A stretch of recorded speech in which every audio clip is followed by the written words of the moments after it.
The course at the Monroe Institute is unique. It's different from any other course you're going to get anywhere else.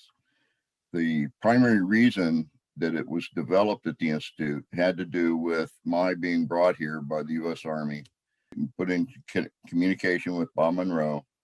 I've been having lots of experiences since my second near-death experience and my first near-death experience. I was able to use specific sound qualities in the sound that the Institute provides for emptying my mind, calming my mind, centering my mind, things like that, which assist in producing the remote viewing information. There's a misconception about remote viewing that many people don't understand. And that is, remote viewing is not about discovering what the object or the event or the information is that they're being targeted on.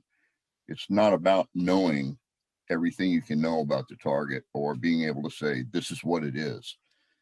Remote viewing is about producing bits of information that come to the mind that are unexpected. They just appear in the mind. The person is able to put them down, and in the analysis, they are found to be of some value in their connection to the target.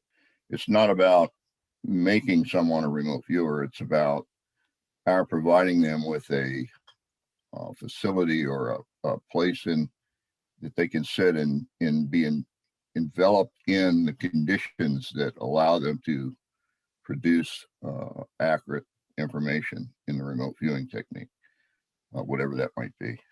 Just about anybody could be an excellent remote viewer. It depends on how open their mind is or how open they can be. And it also has to do with how much they're willing to spend a great deal of time doing practice, or what their investment might be in terms of trying to learn to control what's going on up here.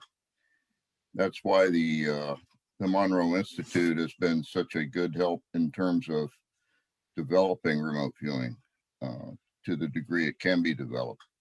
As we teach a lot of things that contribute to the discipline of the mind, and that's critical. We found that there is no other adjunct that's usable for improving remote viewing without that discipline, that mental discipline. And the Institute's very good at providing that. Techniques don't matter. It's up to the individual on what their skills demand of them, or how they've fallen into the skill itself. There's only one protocol for remote viewing. Remote viewing has to be taught double blind, which means that no matter what the person does, they can't know anything about what the target is when they're working on the remote viewing. That's for practice or anything else.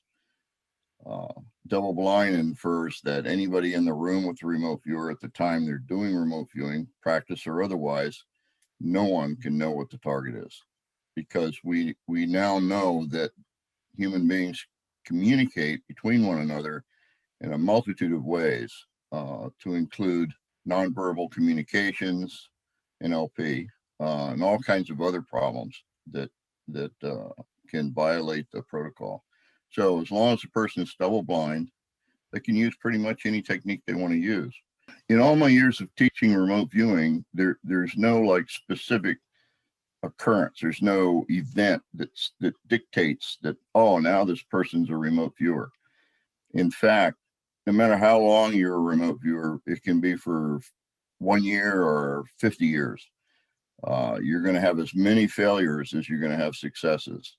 Remote viewing has to do, like I said, with everything coming together at the same time. Everything has a focus on producing information. Everything has to happen a certain way in order for that information to be produced and for that information to be accurate.